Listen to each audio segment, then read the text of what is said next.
Charlie Daggett is outside the hospital in Salisbury, England. All right, Charlie, one of the first questions a lot of people have is, were these two people in any way connected to the other two victims, the Russian spy and his daughter, who were attacked with the same nerve agent? Yesterday, officials said, look, we don't know if these people were unintentionally exposed or intentionally exposed, obviously neither, which is very comforting. But what are you learning on the ground?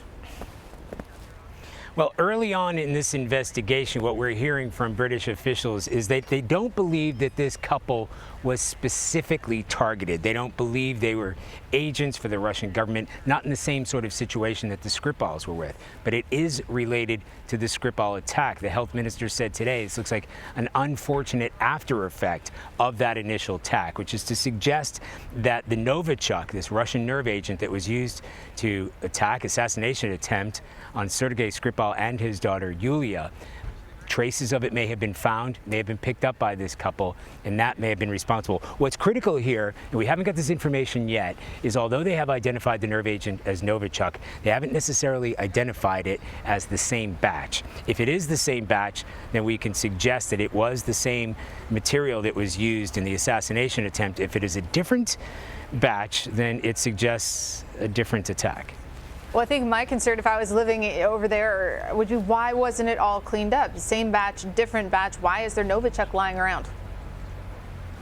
You would think that. This is 4 months later. As a matter of fact, it's about 4 months later to the day we were standing right here after that attack happened. And the decontamination that took place, and it cost tens of millions of dollars, or British pounds if you like, went through all of the places that the Skripals were that day. Remember, there was that pizza place that had been decontaminated. There was a park that had been decontaminated. What this raises is a huge concern among health officials and counterterrorism police who are now leading this investigation. They don't know the movements of these assassins or assassin before or after the Skripal attack. For instance, did the person who tried to poison the Skripals dump this Novichok in that park that has been surrounded off with police tape? Did they leave around, some paraphernalia, some syringes, whatever method they used to dispense this Novichok?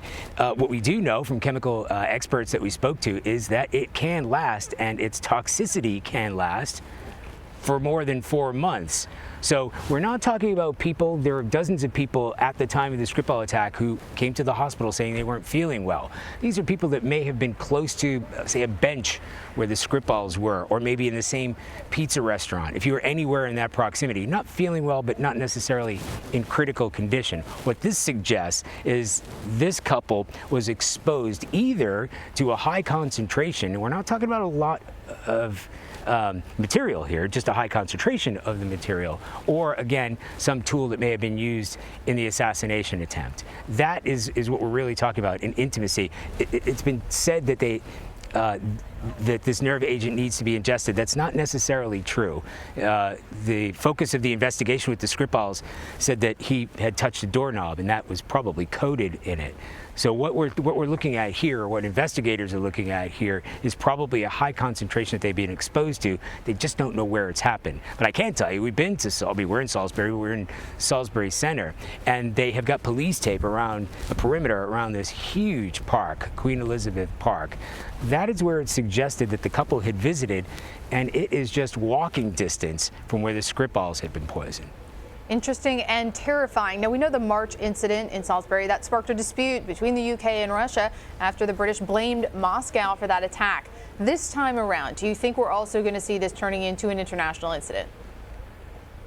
Well, certainly Britain has already charged Russia, saying, look, you need to give us some information. Okay, they have never, in fact, the Russian government came out today, the Putin spokesman came out today and said, we have categorically and continue to categorically deny any involvement in this poisoning. But now the Brits are looking essentially for a favor. They said, it is a Russian nerve agent. You know the way it reacts. You know if it can be exposed, to open air for 4 months. We have a health issue on our hands. We're asking for you to help us in determining how this agent reacts, how it's going to act with a population of not just 2 people who are critically ill, but there are thousands of people here.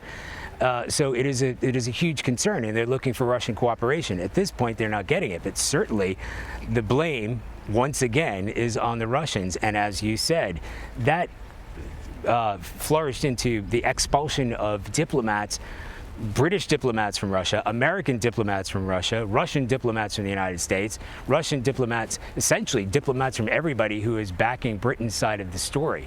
So once again, Russia's in the frame. All right, Charlie D'Agata, thank you so much for keeping on top of this mystery. Thank you. It's my pleasure.